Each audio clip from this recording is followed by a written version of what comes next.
not a walkthrough, playthrough, review, anything like that. It's just me playing the game badly so you can see what it looks like. Okay then, as you can see, this is Double Dragon on the Game Boy.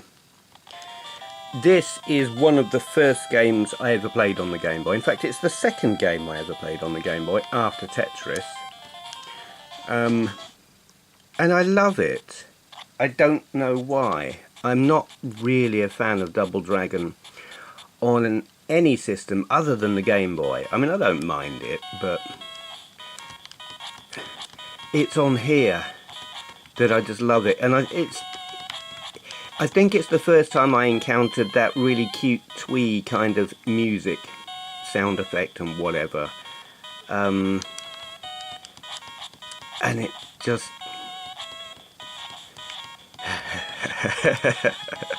I don't know. I think the thing is, when Game Boy's moving, stop it. Blue tack, do your job, damn it. When I first saw Game Boys in the shops, they were all running Tetris. And so I mistakenly thought that Game Boys were just like your typical LCD based puzzle game, you know, just big chunky blocks, kind of like you get on the Microvision.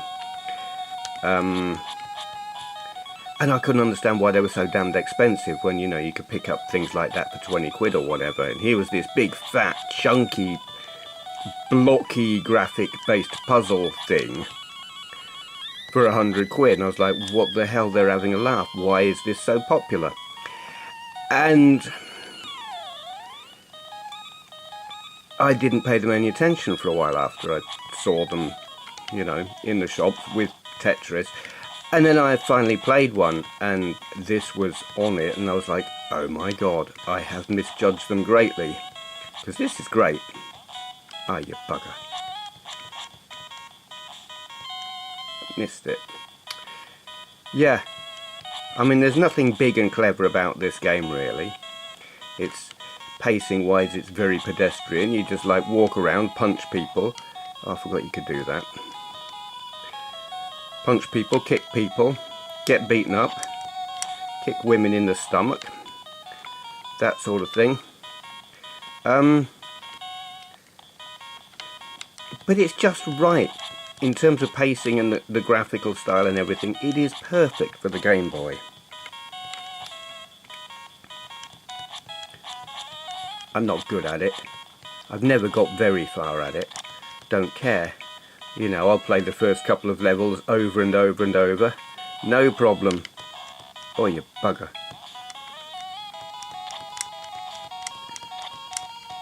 I want that box.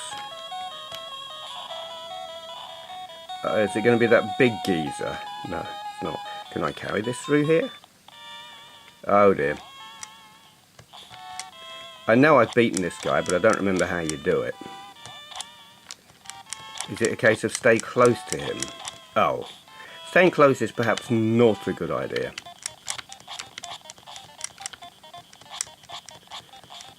Whoops.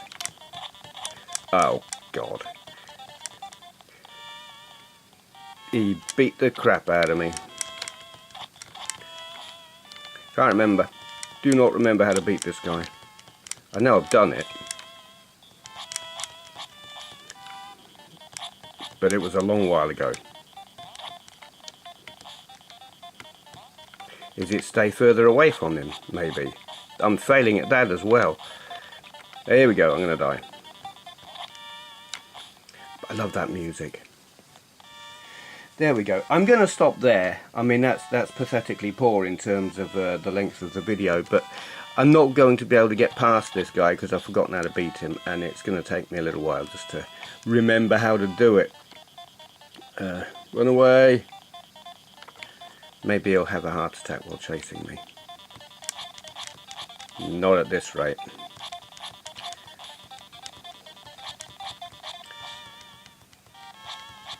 There we go. Just beaten to hell. He's big and hard and I'm dead. Yeah, okay. That is Double Dragon on the Game Boy. I suck at it. I love it. It's great. Thank you for watching. Okay, then today's question for Q&A is from Sean Woolfenden, link to his channel down there. For Q&A, favourite port of a game that had inferior graphics and was more primitive than the arcade or on other console. My picks are Battlezone on the 2600 and Sonic 1 on the Master System. Interesting question, and I did have to think about this because my initial reaction was, well, none. But no, not true. I can think of two. There are probably more, but after thinking a bit, two came to mind. The first one is Altered Beast on the Sega Mega Drive. Now, I never played Altered Beast in the arcades. I never saw it in the arcades. But it came as the pack-in game with the Mega Drive. And I always thought it was fairly rubbish. To my mind, it was they gave it away because they wouldn't have been able to sell it because it was kind of rubbish. And that was kind of how it was back in the day. A lot of companies selling gaming hardware, if you bought your console, they would bundle a game with it, but they weren't going to bundle a good game with it because they wanted you to buy that, so they'd bundle a crap one with it, like, say, Combat on the Atari 2600. Really, people rave about that cartridge, but honestly, it was crap. And Altered Beast, it was and still is the same in my book. It's not a very good game. It was bundled as a cheap way of saying, hey, you've got a free game.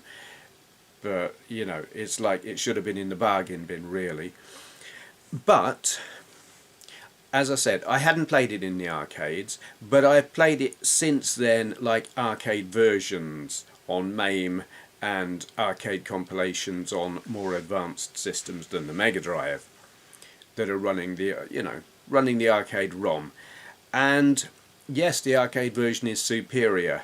Better sound, better graphics, all of that. But nostalgia being what it is, by the time I got to play those more advanced versions, the Mega Drive version was ingrained in my brain. That the way it played on the Mega Drive was the way it was meant to play. It was a bit easier, it looked a bit crappier, and the sound was crappier, and like the voice samples were... they had a certain really so crap they were great charm about them. Grainy and crunchy and kind of nasty. So hearing them in better, higher quality on the arcade version, it was like, no, this isn't right. I wanted it to be crappier than that. It is, on that particular version, it is purely nostalgia. I was used to the Mega Drive version, so playing another version, it just didn't feel right. Even though I don't particularly like the game, I don't think it's a good game, I still get some amusement out of playing it. There is still that, oh God, I remember this, and it takes me back to the time when I was playing that and the things I was doing at that time. Yeah, the other one, I should have thought, I'm surprised I didn't think of first, because the version that I prefer is probably inferior to every other version of the game. Arcade absolutely, but it's on other systems as well, and it's certainly technically inferior, is the Game Boy version of Double Dragon. I love it.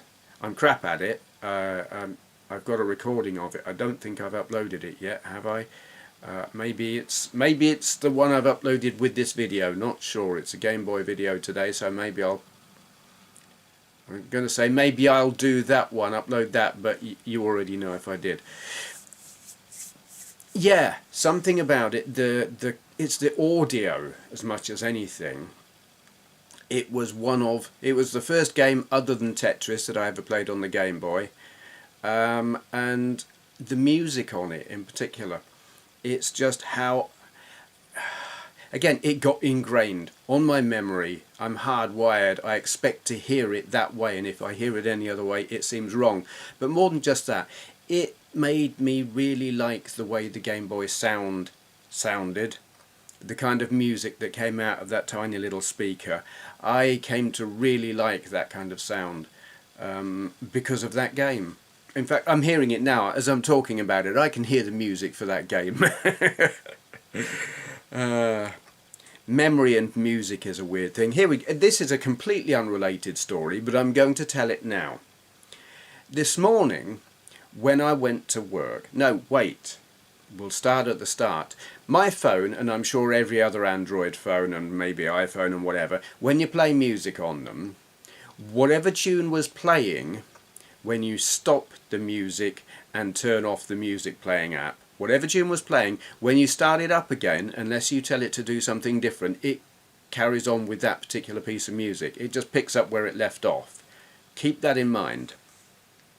So this morning I got up to go to work, and the last piece of music I had playing on Winamp on my computer, because I'm always there's always music playing in here, was I don't know the title of it, but it was a piece of music by Mick Karn. It was an instrumental thing. And I get music on the brain, earworms, call it what you like, and I had that piece of music going around in my head while I was working. But while I was working, I became aware that there was another piece of music playing in my brain underneath it. And it was like, wasn't sure what it was. It was like, why am I hearing something other than the thing that I was listening to when I left my place to come to work? I could understand having the Mick Karn tune going, but what was this other thing? And I sort of focused on it. I changed focus from, you know, I was kind of willfully just making the Mick Karn thing go around because I like it. But I focused on this other piece of music in my head and was like, what is that? What am I hearing in my messed up brain? Silent Hedges by Bauhaus. I had no idea why I was hearing Silent Hedges by Bauhaus in my brain. But anyway, whilst working with these two things going around at the same time, I just thought, this is getting annoying now. You know, I can't focus on one or the other. They're both going, that's doing my head in. So my phone was in my pocket. I thought, okay, we'll just launch the music app and play some music. That'll wipe all of that other noise in my head out, and I'll just listen to what's playing on my phone. Launch the music app, press play. Silent Hedges by Bauhaus. Yeah, that will have been what I was listening to when I finished work yesterday. 10 o'clock in the morning. You know, a whole day, 24 hours has passed more or less, with lots of other pieces of music having played and everything. But my brain is saying, no, we didn't finish that tune on your phone. We need to finish that. So I press play and there it is. Memory is a weird thing. Because if you'd have asked me, what was the last tune you listened to on your phone yesterday, 24 hours ago, I couldn't have told you. But my brain knew, and it was telling me, you need to play this now. Weird stuff. Totally unrelated, but there you go. That's what you get when you talk about music on Game Boys. I think about other things and stuff. So yeah, to answer your question, Altered Beast on the Mega Drive and Double Dragon on the Game Boy. Anyone else who's got any questions they would like answering in a video like this, and I'll try and focus on the question and not go rambling about something completely unrelated, leave your question in the comment section below. Begin your question with for Q&A, so I know not to just answer it in the comments.